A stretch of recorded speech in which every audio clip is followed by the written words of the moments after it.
Amerika Kengash palatasi Tashqi munosabat komitetining raisi Jim Rich Xitoyning Uyg'urlarga qilgan muomalasini irqiy qirg'inchilik deb atash taklif sundi.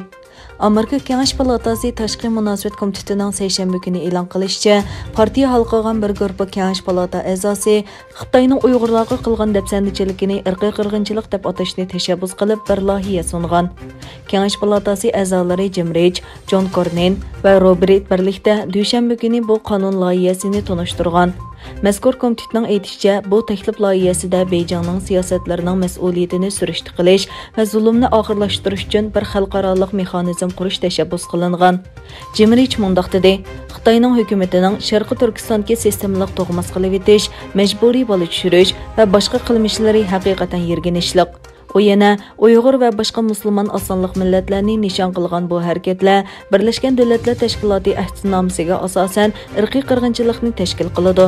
Men har ikki partiyadagi xizmatdoshlarimning bundoq aniqlama beradigan qarorni o'tirg'a qo'yganligidan faxrlanaman. Amerika va dunyodagi har qaysi davlatlar Sharqi Turkistonda yuz berayotgan ishlarga davomli diqqat qilish kerak dedi.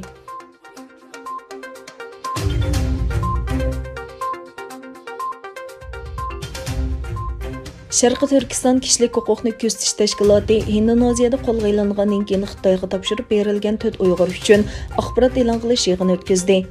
Sharqi Turkiston kishilik huquqni ko'zitish tashkiloti bugun Indoneziya Jumhuriyatining Istanbuldagi bosh konsulxonasi oldida axborot e'lon qilib, 2015-yili Indoneziyada qo'lga olingan 4 Uyg'urning jazo muddati to'shqan bo'lsa-mu xabari yo'qligini va ularning Xitoyga qaytarib berilganligini bildirdi.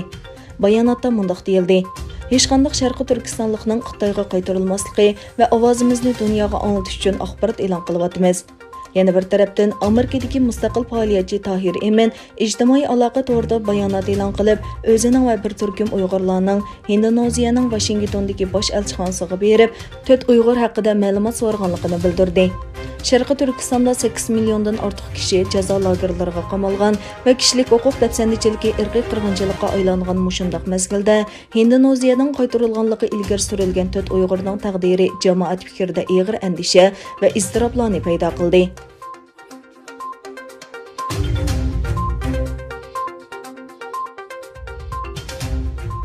Amerika prezident saylamidan bir qancha kun ilgari Tashqi ishlar ministri Mike Pompeo va davlat mudofaa ministri Mark Esper Amerikaning Xitoyni cheklash strategiyasining bir qismi sifatida Hindistonni ziyorat qildi. Yangi Dehlining Beijing hukumati bilan Ladakhdagi chegara masalasi davom qilayotgan Pompeo va Esperning Hindistonga kelishi bu ziyoratni Hindiston hukumati uchun texmo ahamiyatli qiladi. Pompeo va Esper Hindistonlik kasbdoshlari Subrahmanyam Jayshankar va Rajnath Singh bilan poytaxt Yangi Dehlida 3-navbatlik Hindiston-Amerika ishga qo'shilgan ishki dialogining bir qismi sifatida ko'rishdi. Yig'in jarayonida rayon bexatarlik hamkorligi, ikki davlatning harbiy qismlari o'rtasidagi munosabat, bexatarlik aloqa sistemasi va uchurdan tang bahralanish, mudofaa savdosi va yoshirin yangi sohalardagi hamkorlik muzokara qilindi. Buningdan boshqa ikki davlat o'rtasida asosiy almashtirish va hamkorlik kelishimi imzolandi.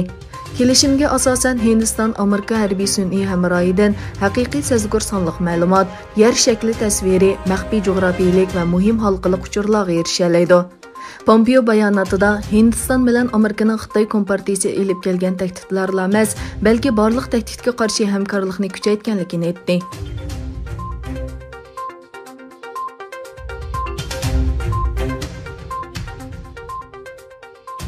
Xitoy Tashqi ishlar ministrligining bayonotchisi Zhao Lijian Tayvanga qurol sotgan Lockheed Martin, Boeing mudofaa shirkati, Raytheon shirkatlari va bu setishga qatnashgan kishilar va organlarga qarata embargo qarori chiqarganligini e'lon qildi.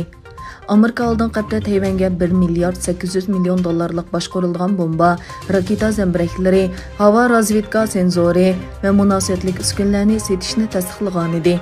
Bu voqeadan keyin Xitoy davlat mudofaani qo'g'dash uchun bu mudofaa shirkatlariga qarshi tadbir qo'llanganligini e'lon qilgan edi.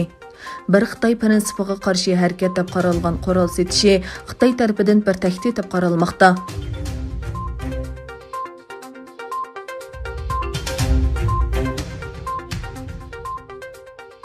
Birleşken Devletler Teşkilatı'nın Yemen'deki teşkilatları bu devletinin janubida 5 yaşdan tuvan balla arsida ciddi ozuqluq yetişmeslik vaqalarının köpayganligini, agar ciddi bir taraf qilinmasa 98 ming balaning o'lim xavfiga duch keladiganligini e'lon qildi.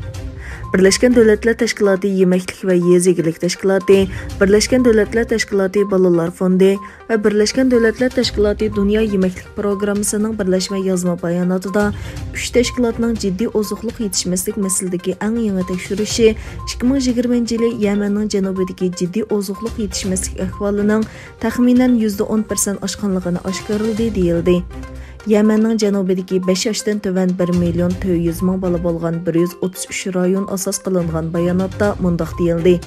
Yemenning janubidagi rayonlarda 5 yoshdan tuvan bolalar orasida 1,5 milliondan ortiq ozuq yetishmaslik ahvoli xotirlandi.